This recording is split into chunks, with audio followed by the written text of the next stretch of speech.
नमो अर्हन्ताणं नमो सिद्धाणं नमो आयर्याणं नमो अज्ञायाणं नमो लोये सव्यसाहुणम्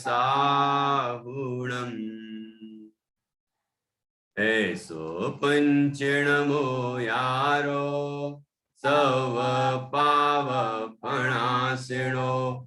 मंगलाणं च सवेसिं परमं होहि मंगलम् चत्तारि मंगलम् अर्हन्ता मंगलम् तेदा मंगलम् ताहु मंगलम् केवलीपन्नतो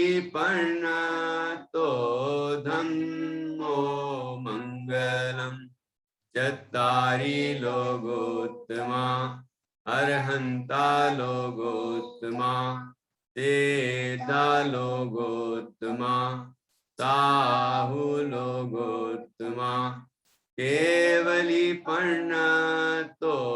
धम्मो लोकोत्तमो चत्तारि शरणं पवजामि अनन्ते शरणं पवजामि सिद्धे शरणं पवजामि साहु शरणं पवजामि केवलीपन्नतं धम्मं शरणं पवजामि केवलीपन्नतं धम्मं शरणं पवजामि।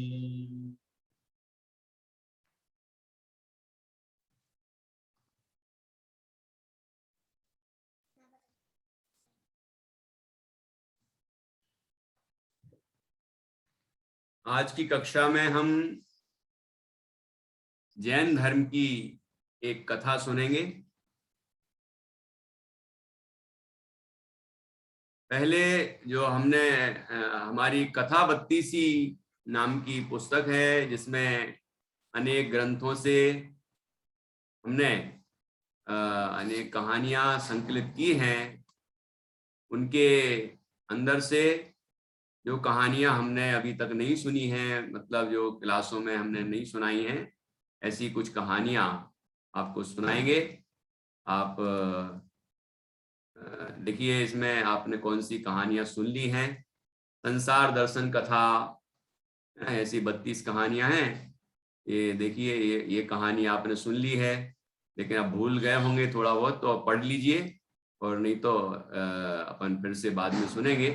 देखो ये चित्र आपने देखा था, ये मंदिरों में चित्र देखा होगा। ये विनय का फल, कौंडेस बना कुंद कुंद, ये ग्वाले वाली विनयवान ग्वाला वाली कहानी भी सुनी है आपने, है ना।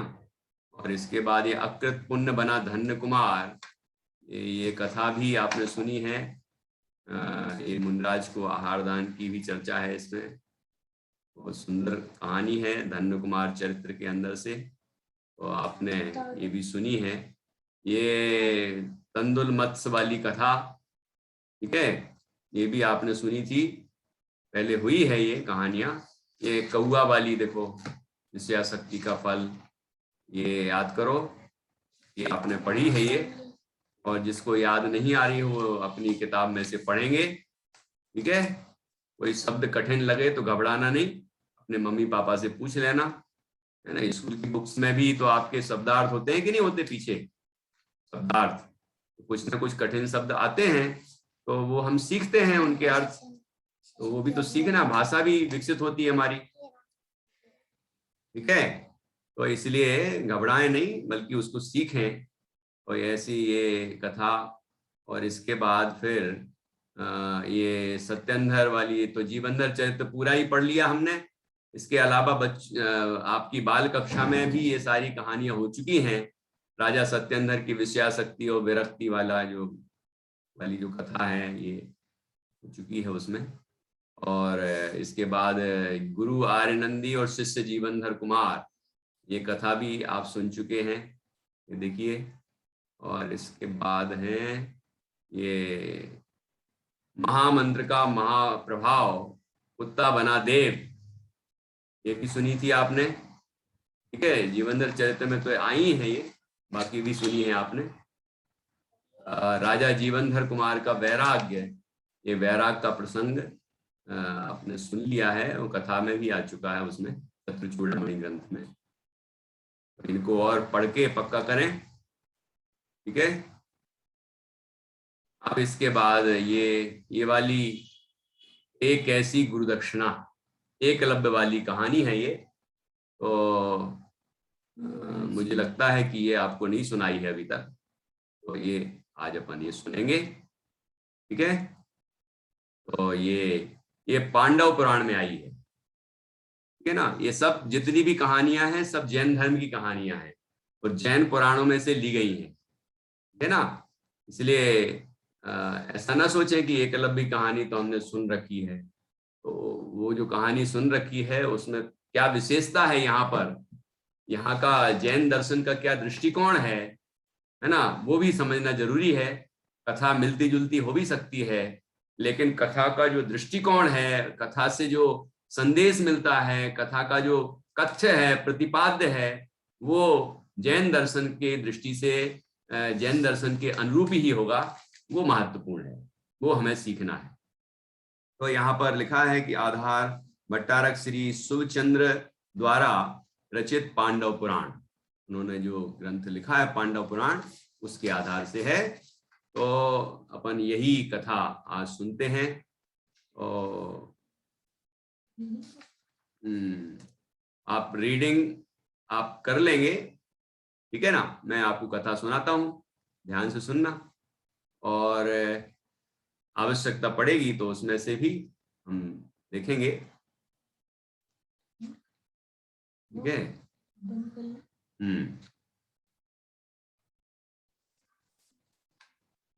एकलव्य का नाम तो आपने सुना ही होगा। एकलव्य, गुरु द्रोणाचार्य का भी नाम सुना ही होगा, और 5 पांडवों का नाम भी सुना होगा, और 100 कौरवों का नाम भी सुना होगा महाभारत में। तो हमारी जैन महाभारत भी है, मतलब जैन पुराण है। महाभारत क्यों नाम रखें उसका? महाभारत में तो युद्ध ही युद्ध है, वहां युद्ध का प्रयोजन थोड़ी है। युद्ध जरूर हुआ था, है ना। नारायण और प्रतिनारायण के बीच में युद्ध हुआ था। श्री कृष्ण नारायण और जरासंध प्रतिनारायण, इनके बीच में युद्ध हुआ। तो उनके पक्ष में कौन कौन आए? जरासंध के पक्ष में कौरव आए, और पांडव और श्री कृष्ण के पक्ष में आए। ऐसे अनेक राजा दोनों अलग अलग पक्षों में थे, जिसका वर्णन हरिवंश पुराण में किया गया है। तो वो कोई महाभारत नहीं है ना, वो तो पुराण है।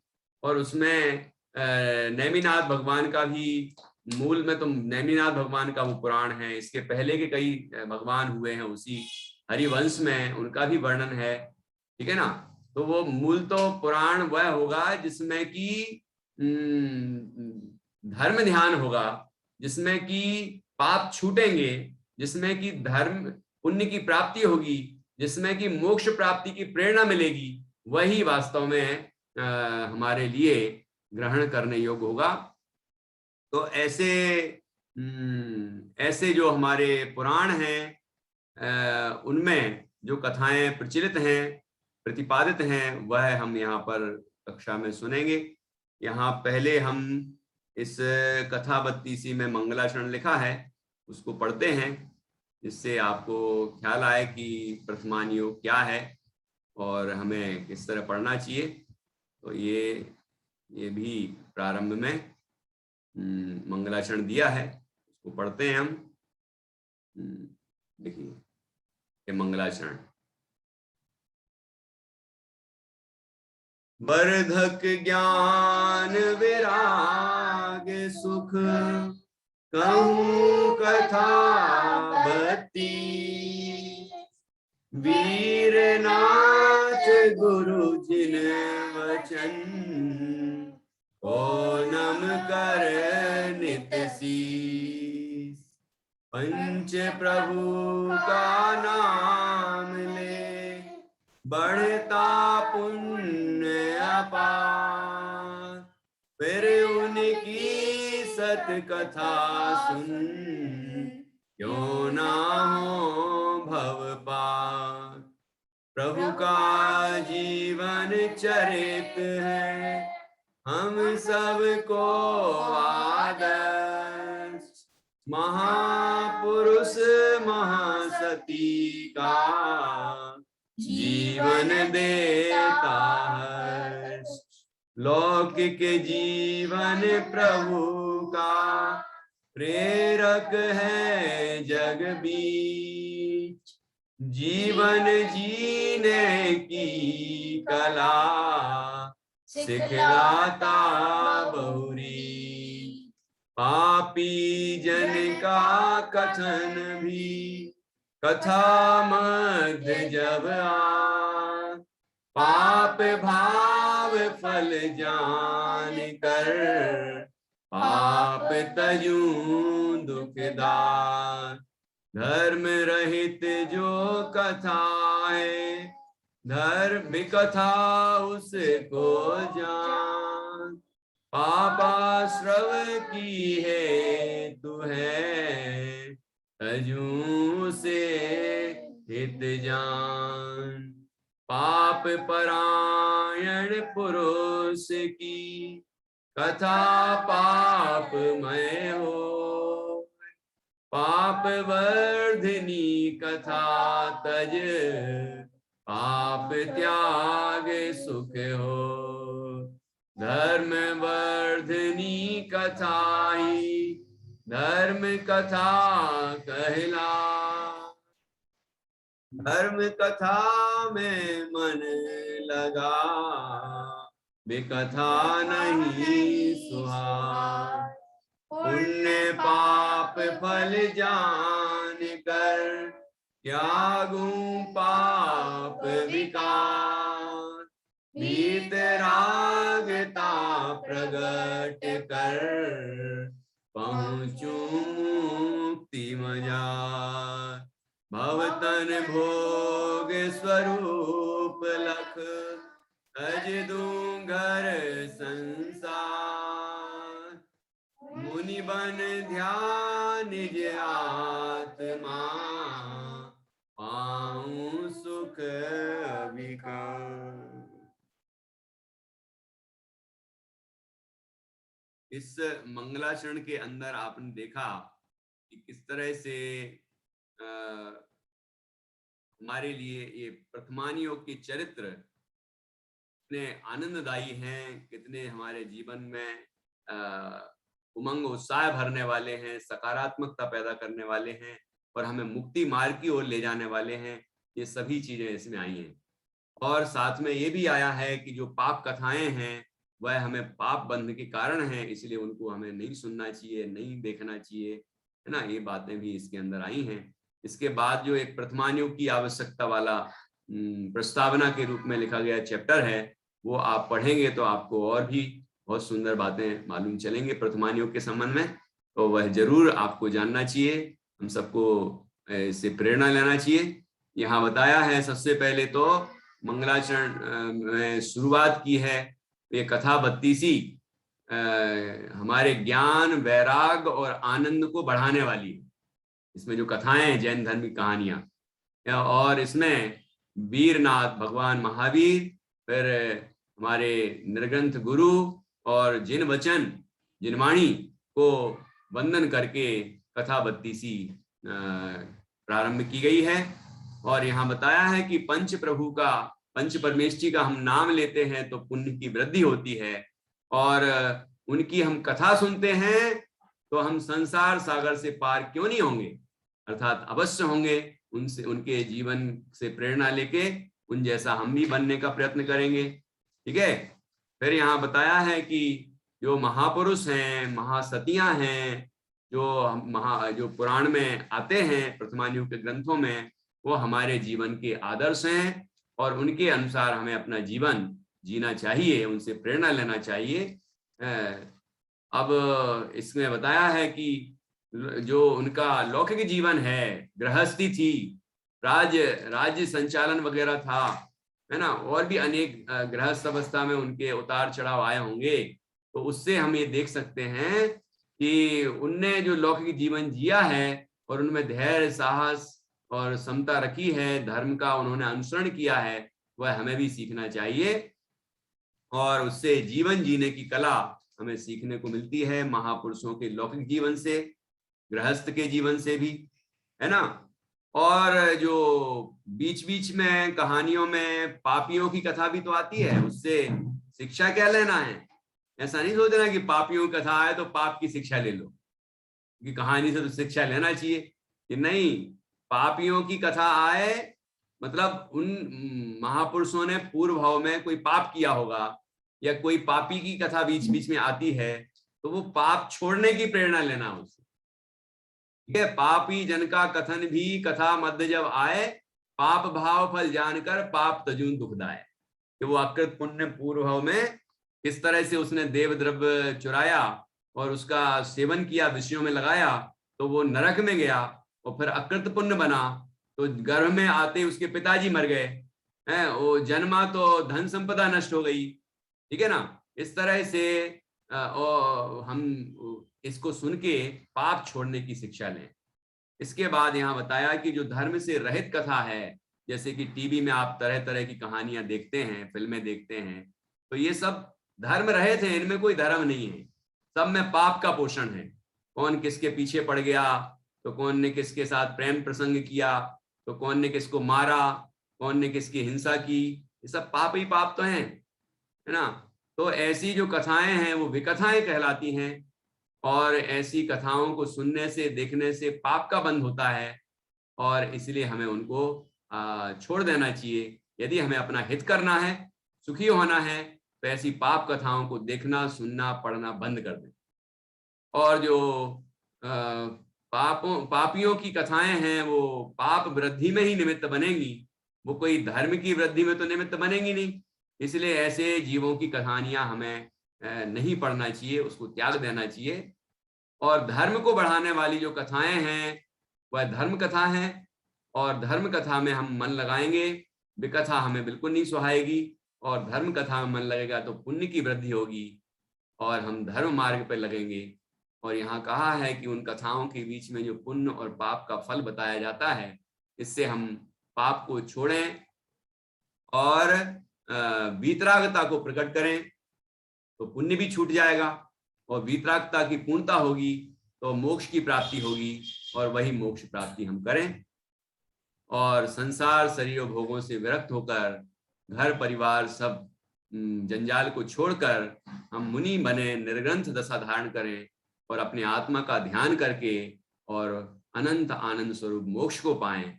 यही इन कथाओं का मूल प्रयोजन है। तो हम सबको इससे यही प्रेरणा लेनी है। और अब हम एकलव्य वाली जो कथा है वह पढ़ेंगे। आपके पास कथा है ही, कथा 32 में 11 नंबर की कथा है, लेकिन हम अक्षर सा उसमें नहीं पढ़ रहे हैं, आपको हम कहानी सुना रहे हैं। आप बाद में उसको पढ़ना अच्छे से, अगली बार से पहले से पढ़ के रखना। और जो कथाएं हो चुकी हैं उसको आप, ये होमवर्क है ना, आपको ये पढ़ना है। अपने आप पढ़ें, कोई कठिनाई आए तो अपने मम्मी पापा वगैरह जो भी घर में बड़े हैं उनकी मदद लें और कथाओं का जो मर्म है वो समझें। ठीक है ना। तो पहली कथा से लेके 10 कथाओं तक हो चुकी हैं कक्षाओं में आपकी, तो आप उसको इसमें से पढ़ें और उसको दोहराएं, पक्का करें। ठीक है। अब 11वीं कथा है जिसका नाम है एक ऐसी गुरुदक्षिणा। क्या नाम है? ये कैसी गुरुदक्षिणा? गुरुदक्षिणा क्या कहलाती है? क्यों केवली, गुरुदक्षिणा क्या कहलाती है? गुरु दक्षिणा का मतलब होता है जिन गुरु ने हमें सिखाया, पढ़ाया, शिक्षा दी, विद्या का दान दिया, उनको जब शिष्य कुछ प्रदान करता है, कुछ देता है, तो उसको कहते हैं गुरु दक्षिणा। ठीक है। कोई राजकुमार होते हैं तो उनके माता पिता गुरुजी के लिए धन संपदा वैभव से संपन्न कर देते हैं। ठीक है, विनय पूर्वक, अहंकार पूर्वक नहीं। उनका कहते हैं कि आपका ऋण तो हम चुका ही नहीं सकते, लेकिन फिर भी ये तुच्छ भेंट आप स्वीकार करें, ठीक है। और इसके बाद कोई थोड़ा गरीब है तो वो अपनी शक्ति प्रमाण जो दे सकता है वो देता है, ठीक है। और एकलव्य ने क्या दिया वह भी इस कथा के अंदर आया है। तो गुरु द्रोणाचार्य का नाम तो आपने सुना ही होगा। गुरु द्रोण वो 5 पांडव और कौरवों को 100 कौरवों को शिक्षा प्रदान करने के लिए वहां पर रहते थे, ये इनके हस्तिनापुर में, ठीक है ना। और वहां कौरव पांडवों को, उन राजपुत्रों को शिक्षा देते थे और महल में आके नहीं देते थे, है ना। उनका जो मतलब महल से बाहर आश्रम होता था, क्योंकि राजकुमार हो या कोई साधारण व्यक्ति हो, शिक्षा प्राप्त करना है तो थोड़े से असुविधा में रहना सीखना चाहिए। ये भी एक शिक्षा है, क्योंकि जीवन में जब कठिनाइयां आएंगी और हम सुविधा भोगी होंगे तो हम तो वैसे ही दुखी हो जाएंगे। मतलब ये कि ग्रह त्यागी होना चाहिए विद्यार्थी को, ग्रह त्यागी। तो वो आश्रम में जाके शिक्षा ग्रहण करते थे और वहां उनको परिश्रम भी करना पड़ता था, ठीक है। पेड़ लगाना, उनका पालन करना, और तालाब बनाने हैं या फिर नदियों को व्यवस्थित करना है, या अनेक प्रकार की शिक्षाएं, और धनुर्विद्या, अनेक अनेक शस्त्र संचालन की विद्या, ठीक है, और नैतिक शिक्षा, मतलब सब तरह की शिक्षाएं उनको प्रैक्टिकली मिलती थी, प्रयोग स्वरूप, प्रयोगात्मक मिलती थी। तो राजकुमारों को भी इस तरह से ही शिक्षा अर्जित करनी पड़ती थी। ये नहीं कि मैं तो राजकुमार हूं, मैं तो आगे चल के राजा बनने वाला हूं, तो मैं क्यों गुरुजी की बात मानूं। तो मत मानो, राजा भी नहीं बन पाओगे। अच्छे राजा कौन बनेंगे? जो योग्य होंगे, समझदार होंगे, जो सर्व विद्याओं में कुशल होंगे। और सर्व विद्याओं में कुशल कौन होगा? जो अपने गुरु की विनय करेगा, विनय पूर्वक शिक्षा प्राप्त करेगा, वही तो महान बनेगा। तो ये सभी पांडव और कौरव द्रोणाचार्य से शिक्षा अर्जित करते थे, शिक्षा प्राप्त करते थे। और एक भील पुत्र था, भील पुत्र का, भील पुत्र मतलब जंगल में रहने वाला भील था, भील जाति का। और उसका काम क्या था? उसका पैतृक काम क्या होता है? शिकार करना, जानवरों की खाल निकालना, है ना, और उसको उससे कई चीजें बनाना, है ना, इस तरह के काम ये सब करता था। तो अब उसको भी इच्छा हुई कि मैं भी धनुर्विद्या सीखूं। तो लेकिन गुरु द्रोणाचार्य तो राजपुत्रों को ही शिक्षा देते थे, तो उसको कैसे सिखाते? तो उसने क्या किया कि उसने गुरु द्रोणाचार्य की मूर्ति अपने जंगल में ही बनाई। एकांत स्थान, जंगल वैसे ही एकांत है, और वहां पर उसने मूर्ति बनाई, और मूर्ति बना के उनको गुरु द्रोण मानकर और उनके सामने धनुर्विद्या का अभ्यास करता। तो जब विनय से, भक्ति से, समर्पण पूर्वक बार बार अभ्यास उसने किया, तो उसे अनेक अनेक तरह की धनुर्विद्याएं सिद्ध हो गई, ठीक है। धनुर्विद्या में वो कुशल हो गया, और धनुर्विद्या में जब कुशल हुआ तो इतना कुशल हुआ कि उसको शब्द भेद नाम की विद्या भी सिद्ध हो गई। शब्द भेद क्या होती है? कि उसने आवाज सुनी कहीं से, ध्यान सुनना, आवाज सुनी किसी दिशा में, और ऐसा वो बाण धनुष पर लगाया और उस दिशा में चलाया कि जहां से आवाज आ रही है उसको ही जाके लगे। तो उस दिशा में उसने बाण चलाया, है ना, और उस जगह को जहां से आवाज आ रही उसको लग जाएगा। तो क्या हुआ कि एकलव्य तो शिकार करता था, जानवरों को मारता था, मतलब अपनी विद्या का प्रयोग वह हिंसा में करता था। उसको शब्द भेद नाम की विद्या सिद्ध हो गई थी। तो वो जहां भी जिसको शिकार करना पड़ता, उसको देखने की भी जरूरत नहीं है, उसको शेर की आवाज आई जंगल में, उसने ऐसा बाण उस तरफ चलाया और शेर मर गया। कुत्ते की आवाज आई, कुत्ते को की तरफ चलाया, वो मर गया। शब्द भेद समझ में आया कि नहीं? शब्द मतलब आवाज, ध्वनि। ध्वनि सुनी और ध्वनि की तरफ निशाना लगाया, और जहां से ध्वनि आ रही उसको वो तीर लग जाएगा। तो ऐसी विद्या सिद्ध हो गई थी। तो क्या हुआ एक दिन कि उसने वो अभ्यास कर रहा था, धनुर्विद्या का अभ्यास कर रहा था, और उस बीच में एक कुत्ता बहुत बार बार भौंक रहा था। भौंकने की आवाज इनके विद्या अर्जन में बहुत तकलीफ पैदा कर रही थी। तो उसने क्या किया, उसने शब्द वेद नाम का बाण चलाया और उस कुत्ते को, उसके कुत्ते के मुंह में लगा। एक चलाया, दो चलाया, तीन चलाए, उसका मुंह बाणों से भर गया और कुत्ते की आवाज निकलना बंद। ठीक है, पर ये गया, तो वैसे ही शिकार करता था, और वो कुत्ता मर गया, और कुत्ते को वो अपने कंधे पर रख के और अपने घर ले जा रहा था। तो वहीं आज उस दिन द्रोणाचार्य के साथ उनके शिष्य 5 पांडव और कौरव सभी जंगल में शिक्षा ग्रहण करने के लिए आए थे। वो भी शिक्षा का एक अंग था, ठीक है ना। तो वहां जब आए तो अर्जुन एक दूसरी दिशा में निकल गए थे, और अर्जुन को वह एकलव्य मिला, भील पुत्र। भील पुत्र, भील पुत्र को एकलव्य नाम दिया गया है, लेकिन वो भील पुत्र ही था। ठीक है, भील पुत्र उसने देखा कि ये बाणों से इसका कुत्ते का मुंह भरा हुआ है, और ये बड़ा बड़ा सा कुत्ता, बड़ा बड़ा सा भारी कुत्ता था, और वो भी एकलव्य भी लंबा चौड़ा था, है ना, और धनुष टांगे हुए था, बाण यहाँ तरकस में भरे हुए था। ऐसे भील कैसे होते हैं? तो ऐसे इस तरह वो इस तरह अपने माथा बंधा हुआ था उसका, और इस तरह वो वहां पर जा रहा था।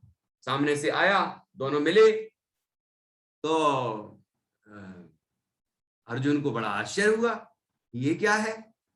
इस कुत्ते, जिस कुत्ते को ये लिए हुए है, उस कुत्ते का तो मुंह बाणों से भरा हुआ है, ये क्या हुआ, ये कैसे हुआ?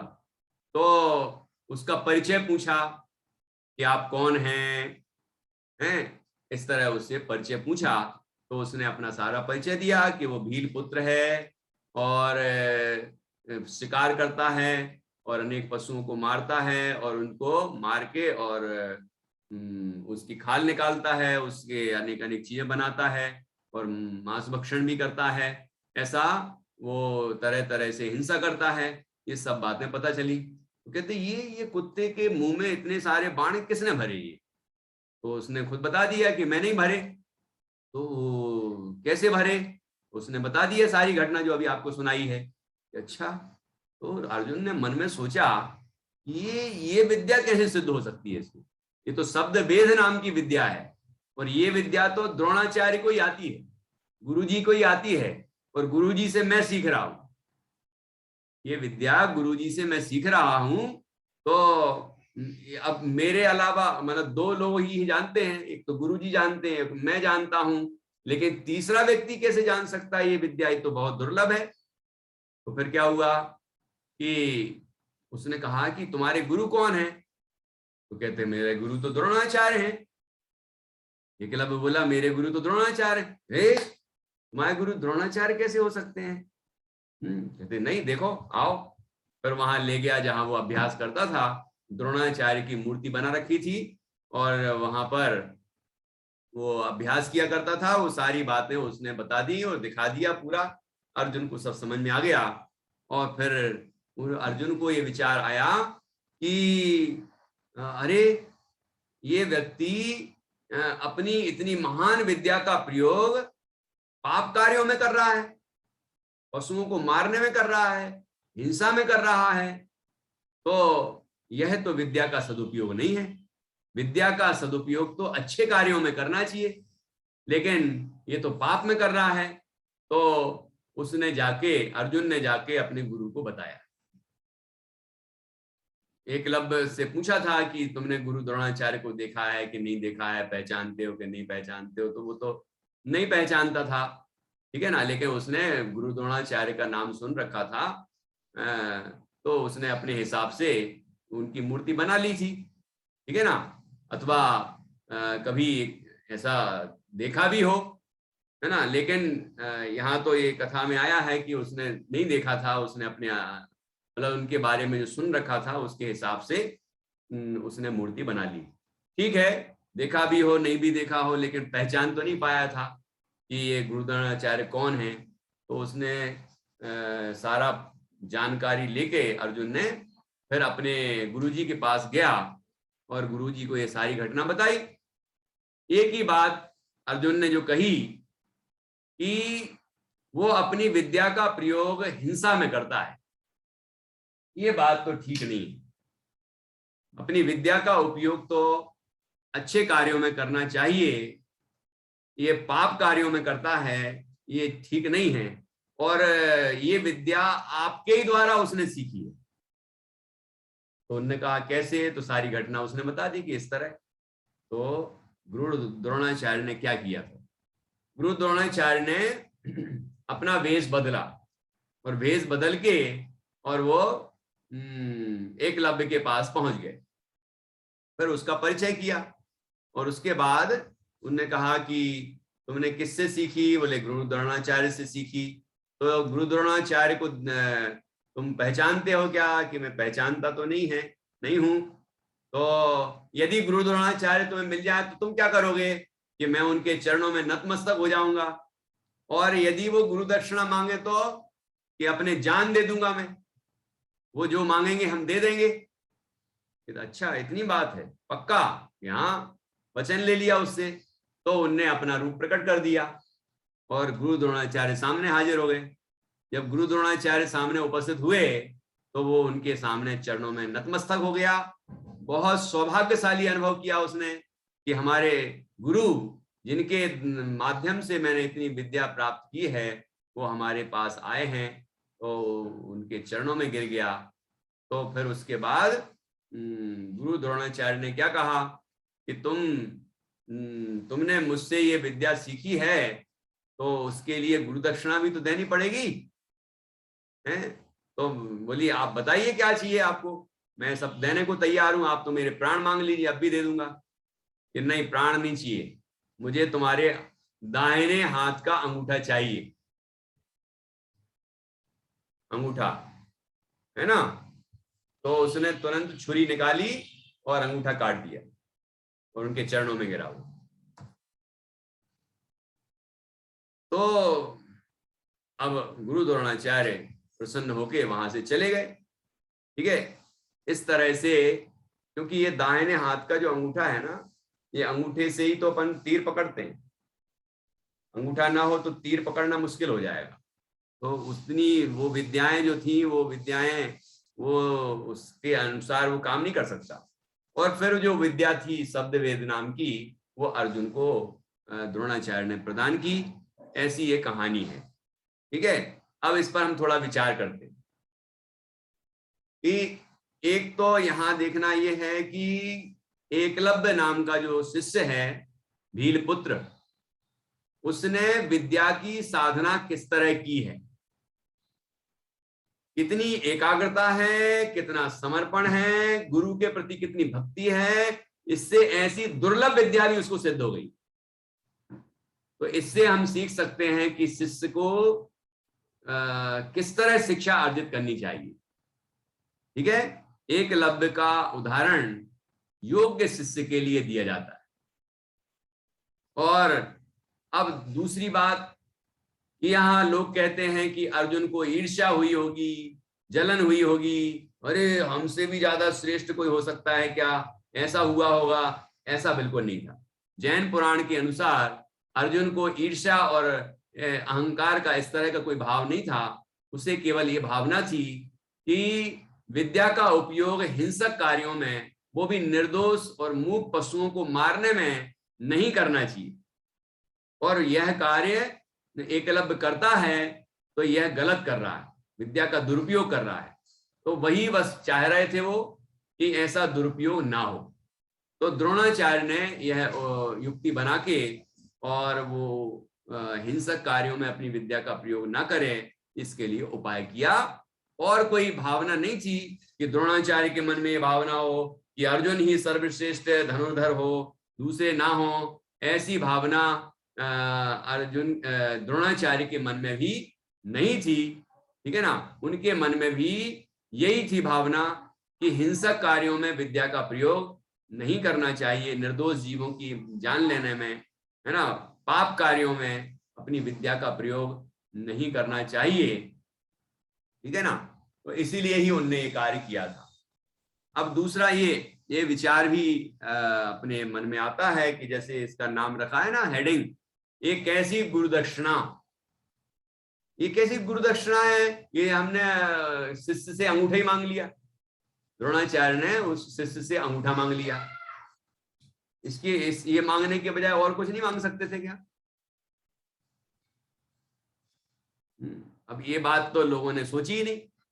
तभी यही सोचते हैं कि नहीं भाई, हिंसा को रोकना है और निर्दोष पशुओं को मारने से बचाना है, तो अंगूठा ही लेना ठीक था, इसलिए उन्होंने अंगूठा ले लिया। लेकिन जैन दृष्टि ये कहती है, जैसे कि हमने एक कथा और पढ़ी है, इसकी कथा, जीवनधर कुमार की कथा। जीवनधर कुमार जब काष्टांगार को मारने के लिए तैयार हुए और अत्यंत क्रोधित हुए, तो उनके गुरु ने क्या दक्षिणा मांगी थी, किसी को पता है? गुरु आर्य नंदी ने अपने शिष्य जीवनधर कुमार से क्या मांगा था गुरु दक्षिणा के रूप में? बोलो सुल्तान। 1 साल तक तुम्हें काष्टांगार को मारना नहीं है। 1 साल तक तुम्हें अपने तुम अभी अकेले हो, तुम बस बस, है ना। मतलब ये कि 1 वर्ष के लिए तुम काष्टांगार को क्षमा कर दो, यही मेरे पढ़ाए हुए की गुरुदक्षिणा है, ये वचन मुझे प्रदान करो। तो जीवनधर कुमार ने कहा जी गुरु जी, और 1 वर्ष तक बिल्कुल नहीं मारा। वो बंधन में भी पड़ गए थे, आप लोगों ने कथा तो सुनी थी ना, बंधन में भी पड़ गए थे। राजा काष्टांगार ने उनको मारने का भी आदेश दिया था, उसके बावजूद भी जीवनधर कुमार ने काष्टांगार को नहीं मारा, कुछ भी नहीं किया। अब वो भले ही बच गए, कुत्ते का जो जीव था यक्षेंद्र, वह उनको तत्काल वहां से ले गया, वो बात अलग है, वो कहानी भी हमने सुनी है। लेकिन गुरुजी की आज्ञा का पालन तो जीवनधर कुमार ने पूरी तरह से किया। जो उनने वचन दिया था, जो क्रोध का त्याग किया था, जो क्षमा की भावना रखी थी काष्टांगार के प्रति, वह उन्होंने पूरे 1 वर्ष तक पालन की, ठीक है ना। तो क्या द्रोणाचार्य एकलव्य से अहिंसा का व्रत नहीं मांग सकते थे? मतलब गुरु दक्षिणा में ऐसा नहीं कह सकते थे क्या, तुम इस विद्या का प्रयोग हिंसक कार्यों में नहीं करोगे, यही मेरी गुरु दक्षिणा है? बोलो, ये कहते तो देता था कि नहीं देता? गुरु दक्षिणा देता कि नहीं देता? एकलव्य देता ना। लेकिन उनने ऐसा नहीं सोचा, जैसा कि गुरु आर्यनंदी ने सोचा। ऐसे वो भी सोच लेते यदि, तो ये अंगूठा काटने वाली जो घटना है, क्रूरता नजर आती है, इससे क्रूरता नजर आती है गुरु की, कि उसने अपने शिष्य का अंगूठा कटवा दिया, है ना। तो ये कोई प्रशंसनीय बात नहीं है। गुरुओं को अपने शिष्यों के प्रति कठोर होना चाहिए, लेकिन इतना भी कठोर नहीं होना चाहिए कि उसका नुकसान हो जाए। तो एकलव्य का उनने अंगूठा कटवा लिया, तो यही बात नहीं है कि वो अपना विद्या का प्रयोग नहीं कर पा रहा है, ये बात ज्यादा महत्वपूर्ण है कि उसका अंगूठा कट गया। उसको कष्ट हुआ ना, हिंसा हुई कि नहीं? ये भी तो हिंसा है कि उसका अंगूठा कट गया, है ना। जैसे कोई अपने प्राण खुद ही ले ले तो उसको भी तो हिंसा ही बोलते हैं, फांसी पे लटक जाए। ऐसे ही अंगूठा काट दिया, हाथ काट दे कोई अपने ही खुद का, तो वो भी तो हिंसा है। तो उसने अंगूठा काटा तो हिंसा ही तो हुई। तो होना क्या था, कि होना ये था कि द्रोणाचार्य को अपने शिष्य से गुरु दक्षिणा में ये व्रत मांगना चाहिए था कि तुम इस विद्या का प्रयोग इन निर्दोष पशुओं को मारने में या किसी निर्दोष को मारने में नहीं करोगे, ऐसी तुम प्रतिज्ञा लो। यह प्रतिज्ञा ही मेरी गुरुदक्षिणा होगी। तो वो लोग गुरुदक्षिणा में ये देता कि नहीं देता वो तो जब अपने प्राण देने को तैयार था तो ये प्रतिज्ञा क्यों नहीं ले लेता, वो जरूर ले लेता। और इससे गुरु शिष्य की जो विशेष परंपरा है, सम्मानीय परंपरा है, वह इस रूप में ही वो घटना प्रचलित होती। लेकिन थोड़ा सा लोग अलग तरीके से भी इस घटना को प्रस्तुत करते हैं कि गुरुजी को ऐसा नहीं करना चाहिए कि अपने शिष्य का अंगूठा ही ले लिया, है ना, अंगूठा कटवा लिया इत्यादि। तो इस तरह से हम सबको इस कहानी से क्या क्या सीखना है, तो एकलव्य जैसी गुरु भक्ति सीखना है, एकलव्य जैसी शिक्षा लेने के लिए समर्पण सीखना है, ठीक है, एकलव्य जैसी एकाग्रता सीखना है। गुरुजी हमारे सामने हैं कि नहीं है वो महत्वपूर्ण नहीं है।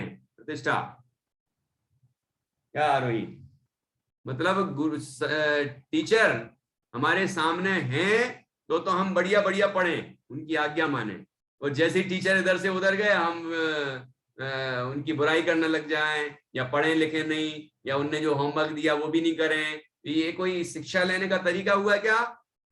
कि नहीं। गुरुजी हमारे सामने हो या ना हो, गुरुजी ने हमें कहा कि ऐसा करना है और हमें इस तरह उनकी आज्ञा का पालन करना चाहिए। वो हमारे हित के लिए बोलते हैं तो उसका हमें पालन करना चाहिए। तो ये इस तरह से हम एकलव्य से शिक्षा ग्रहण कर सकते हैं। और इसके अतिरिक्त गुरुजी को क्या ग्रहण करना चाहिए, क्या शिक्षा लेनी चाहिए, टीचर्स को क्या शिक्षा लेना चाहिए, कि अपने शिष्य को गलत कार्यों से रोकना चाहिए। यदि हमारी वो विद्या का सिखाई हुई विद्या का प्रयोग पाप में कर रहे हैं, हिंसा में कर रहे हैं, आतंक फैलाने में कर रहे हैं, या कोई और दुरुपयोग कर रहे हैं, देशद्रोह में कर रहे हैं, तो उसे रोकना चाहिए। उसके लिए ऐसा कठोर कदम भी उठाना पड़े जैसा द्रोणाचार्य को उठाना पड़ा, तो वह भी उठाना चाहिए, इतना सख्त भी होना चाहिए, ठीक है ना। अब गुरुजी को क्या शिक्षा है? गुरुजी को ये करना चाहिए कि ऐसा कठोर कदम तो उठाएं, लेकिन थोड़ा सा विवेक भी रखें कि यदि उसी गुरुदक्षिणा का प्रयोग वो इस रूप में करते कि उसका अंगूठा भी बच जाता और अहिंसा की परंपरा भी बच जाती और गुरु शिष्य का और सम्मान बढ़ जाता, वो अहिंसा व्रत उसको दिला देते तो ज्यादा उत्तम होता। ये सभी चीजें हमें सब सीखने को मिलती हैं। इस तरह हमने आज ये एक ऐसी गुरुदक्षिणा, ये इस शीर्षक वाली कहानी एकलव्य और गुरु द्रोणाचार्य की कहानी हमने आज सीखी है। आप सभी ये कथा 27 नंबर पेज पर है, जो कि पद्म पुराण के आधार से लिखी गई है, और 11वें नंबर की कथा है एक ऐसी गुरुदक्षिणा। वो आप आज पढ़ें और इसमें इसके आधार से कुछ प्रश्न मैं अगले ट्यूसडे को, मतलब मंगलवार को करूंगा, और अगली कथा फिर अपन दूसरी एक कथा पढ़ेंगे। इसके आगे की कथा भी पढ़ सकते हैं, क्योंकि अब क्रम से जो जो अपन ने अभी तक नहीं सीखी हैं, आप लोगों को नहीं सुनाई हैं, वो कथाएं पहले कर लेंगे हम। तो अगली कथा होगी ये राजा श्रीसेन और उनके पुत्र, तो ये भी आप पढ़ के रखें। इस तरह से आज की कक्षा हम यहाँ पूर्ण करते हैं, और आप सभी इन कथाओं के माध्यम से अपने जीवन को महान बनाने के लिए शिक्षा ग्रहण करें, और हम सभी मोक्ष मार्ग में आगे बढ़ें और अपना कल्याण करें। इसी मंगल भावना से आज की कथा अपन पूर्ण करते हैं और कक्षा को भी पूर्ण करते हैं। कल जैन